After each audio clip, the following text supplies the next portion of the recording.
My name's Noel Stephen Smith. For much of my life I was known as Razor. I was an armed robber in London for over 35 years, spent 32 years in prison, and I'm now editor of the prison magazine Inside Time. I was the only one arrested. None of my pals were ever nicked for it. They never knew who they were. And I was standing there on my own at the age of 47 or 49, and you hear a judge up there giving you 8 life sentences plus 80 years in concurrent sentences, and is actually saying in his summing up that he hopes you're never released. You kind of figure your life is over, you know, I mean, that is a turning point. I just thought to myself, this is it. You know, that's the end of it. I'm going to die in prison.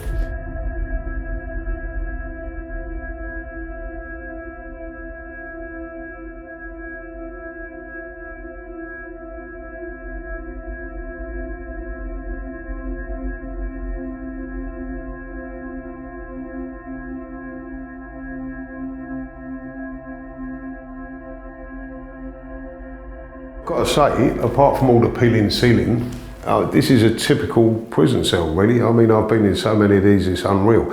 Sometimes in a cell this size, you'll have 3 people. So you might have bunk beds on that side of the wall, single bed this side. But it is pretty much the same as most cells. I mean, you know, these were all put in at a later stage, the sinks and the toilets. At one stage, this wouldn't have had any sink and toilet, it would have been a bare cell. And I've got to say, there are cells in the system in about 20 different prisons that are even smaller than this. Probably around about half the size, the length of a bed is the size of the cell, and they can't put toilets in them. This is actually the segregation unit, or as we used to call it in the old days before PC, the punishment block, because it's where you're taken to do your punishment. And you would spend your time alone in this cell, or a cell very similar to this, with absolutely nothing. There is a toilet in the cell now. 20 years ago there wouldn't have been a toilet in the sink. It would have been just a bed, a table, a chair and a piss pot. There was a rule of silence down there, so you couldn't sing, you couldn't whistle, you couldn't speak. The only person you saw were the officers who came and put your meals into the cell. You got exercise every 2 weeks for half an hour. You got a shower every 2 weeks. And basically it was a bit of a dire existence, to be honest with you. It was a bit of a living hell. They tell you before they come through, they shout through the door, get down the back of the cell with your face to the wall. If you didn't comply, you wouldn't get fed. So the prisoner would be standing at the back wall with his face to the wall, and the screws would use a broom handle to push the meal in on a plastic plate. And there it would lay amongst all the excrement. And once that was done, and that's all you heard 3 times a day was that, and then, boom, they're gone.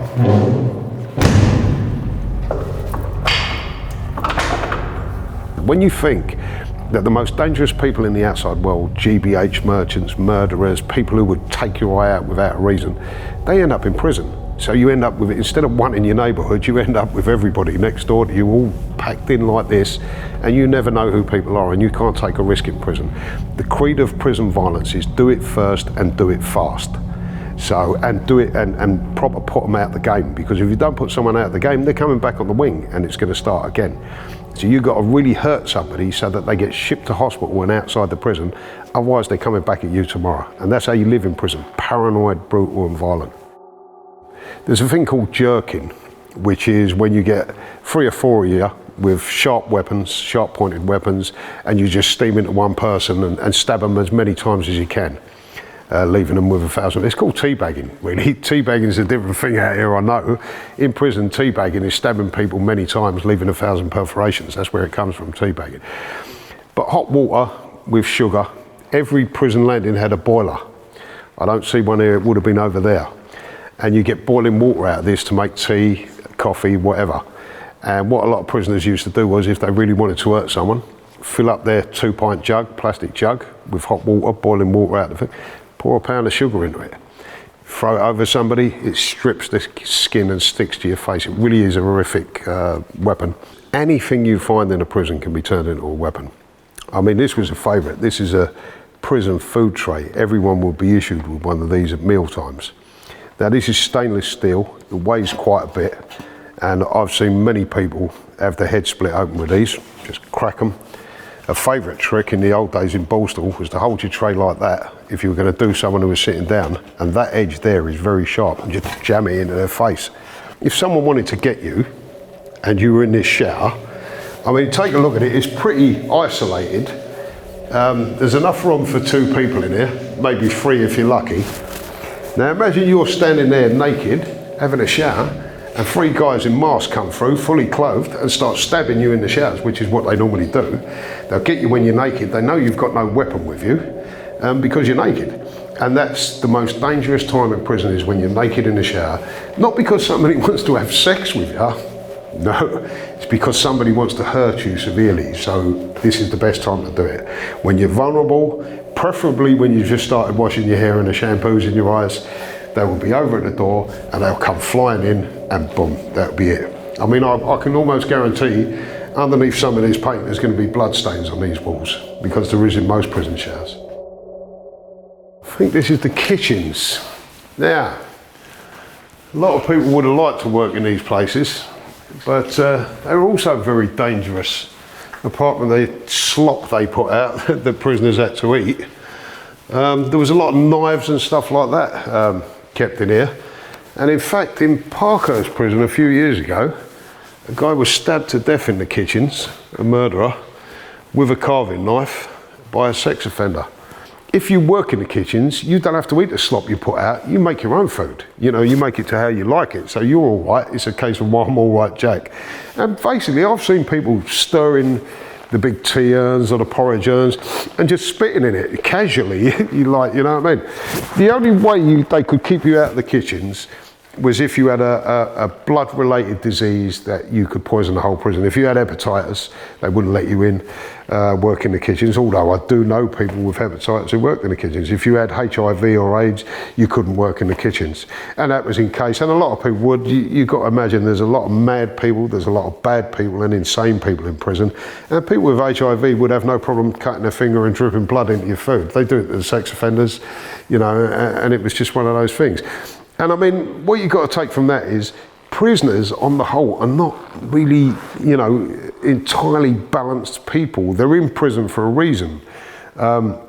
And doing strange things, especially with the people who have mental illnesses, is kind of de rigueur for them, you know, it's standard. So you could end up with someone in a prison working in the kitchens who's got HIV and is dripping his blood regularly into the food in the hope of contaminating everybody else. It happens. The thing you've got to take on board is prison is so paranoid. Prisoners are so paranoid, and we're all stuck in this one little small place, and it looks massive on film, but seriously, this is a small area, the whole prison, and you never go anywhere, and you're all there. So the paranoia is absolutely tremendous, and you never know when someone's plotting up on you, or someone wants to stab you, or someone wants to scald you. So everybody's in a heightened state of awareness. So all someone has to do is make a loud noise, and it all kicks off. You know, that's the thing about prison. It's a very violent place and a very paranoid place as well. Gradually, over the last, say, 5 or 6 years, legal highs, they're not legal highs anymore, but say synthetic opiates and synthetic cannabis in prison has become massive. It's easy to smuggle in, it's cheap, and it's changed so much that what they do now, they get the wing numpty or the wing junkie, they get a parcel in, and they'll find an idiot on the wing and say, come here, do you want some spice? And they'll test it on them. So what they do is they give it to them and they watch what happens to them. And if the guy like flies out of the cell, which they quite often do, and jumps over the landing, which is pretty common, down onto the netting, even though that will stop you dying, it won't stop you breaking bones or being seriously hurt, because that's steel wire. So then they find out, you know, what the strength of it is and what it's going to do to you, and then they'll sell it around the prison. So I believe there's been something like 69 deaths in the last 2 years from legal highs in prison, which when you think about it, people should be screaming up. 69 people have died in our prisons down to smoking legal highs, or illegal highs now. So yeah, I mean, drugs in prison are very big. And if you ask yourself, why would anyone need drugs in prison? I've got to tell you, after a 10-hour shift, most prison officers want to go and have a stiff drink. They're in here for 10 hours, supervising. Imagine living in here 24 hours a day, 7 days a week, sometimes for decades. I mean, if you're going to only see these walls every day for the next 10 years, you need something when you're behind your door, when you're out, to smash the sameness of prison, just to relieve the boredom. And that's why a lot of prisoners turn to drugs when they come into prison. Well, like, you know, the life I've been talking about, it takes something really, really big to kind of shake you out of that. And I was doing my 8 life sentences in Whitemore Prison in 2001.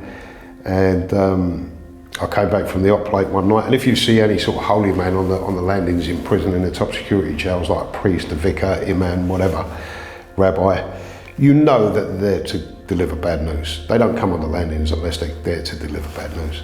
It's too dangerous for them. And I came back from the hot plate, and I was with a big Geordie drug dealer called Bud. And just, you know, I sort of elbowed him and I went, look, I see the priest up the end of the landing. I went, someone's in for some bad news. And when I got up to my cell, it turned out it was me. And it was my 19-year-old son, Joseph, that died on the outside. And I was devastated, obviously. You know, you can't, it's really hard to explain how devastated you are. I mean, when the priest tried to tell me, when I realised that he was coming for me, I just flipped and I said, no. I said, don't talk to me. I said, get away from me. And he went, but I have to tell you. I said, you don't have to tell me nothing. I said, well, go away. I said, get out of my cell. Anyway, off he went and closed it. He got a screw to close the door and then told me through the closed door in case I attacked him. So I asked to be let out, went to the phoned up my ex-wife, and it turned out it was true. And then, I mean, that was kind of bad enough. I started thinking to myself, you know, I'm stuck in a top security prison, one of the diamond geezers walking around giving it a pig, and my son is dead outside and I can't comfort my family.